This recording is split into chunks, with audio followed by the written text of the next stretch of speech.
Advitha trading అక్రమ డిపాజిట్ల case విషయమై ఓ దినపత్రికలో వచ్చిన ఆరోపణలు అవాస్తవమని ఎన్టీఆర్ జిల్లా పోలీస్ కమిషనరేట్ డీసీపీలు ఖండించారు.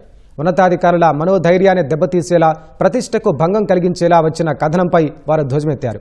బ్యాంకు రికార్డులు, ఎలక్ట్రానిక్ సాక్ష్యాలు, ఫోరెన్సిక్ నివేదికలు, బాధితుల వాంగ్మూలాల ఆధారంగా త్వరలో ఛార్జిషీటు దాఖలు చేయనున్నట్లు డీసీపీలు వెల్లడించారు. 53 లక్షలు చేసిన అతను ఒక్కడనే ఎగ్జామిన్ చేశారు, అతను ఒక్కడే స్టేట్మెంట్ రికార్డ్ చేశారని ఒకటి రాశారు. కానీ ఫ్యాక్ట్ ఏంటంటే 1135 మంది స్టేట్మెంట్స్ రికార్డ్ చేశాం. అవన్నీ కూడా మనం కోర్టుకు సబ్మిట్ చేశాం. ఫైనల్ లెక్క ఏంటంటే 142 కోట్లు, దీంట్లో 1132 మంది లాస్ అయిపోయి ఉన్నారు. తర్వాత వీళ్ళు ఎవరైతే మనం ఐడెంటిఫై చేశామో అక్యూజ్డ్, వీళ్ళ ఈ 51 ప్రాపర్టీస్ గవర్నమెంట్ కి పంపించి దీని అటాచ్మెంట్ నోటీస్ కూడా జీవోస్ 3 జీవోస్ వచ్చాయి. దీంట్లో భాగంగా మనం 17 మెంబర్స్ అరెస్ట్ చేశాం.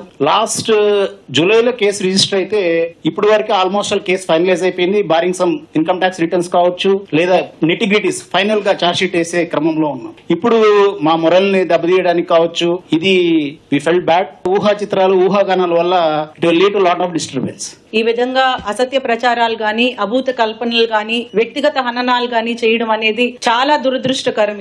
ఇది మా ఆత్మస్థైర్యాన్ని ఎట్టి పరిస్థితుల్లో దెబ్బతీయదు. సిపి గారి ఆత్మస్థైర్యాన్ని అంతకన్నా దెబ్బతీయదు. We will work even more, we will strive. And ఇంకొకటి, ప్రతిదానికి చట్టం అనేది చాలా సుప్రీము. చట్టానికి లోబడి అందరూ పనిచేయాలి. ఏదున్నా సరే, నెగటివ్ ఏదున్నా, మీరేమన్నా ఆరోపణలు ఉన్నా, ఏదన్నా చట్టపరంగా చూసుకోవాలి. కానీ వ్యక్తిగత ప్రతిష్టకు భంగం కలిగించేలా ఉంటే దాని మీద మళ్ళీ చట్టపరమైన చర్యలు ఫేస్ చేయాల్సి ఉంటుంది.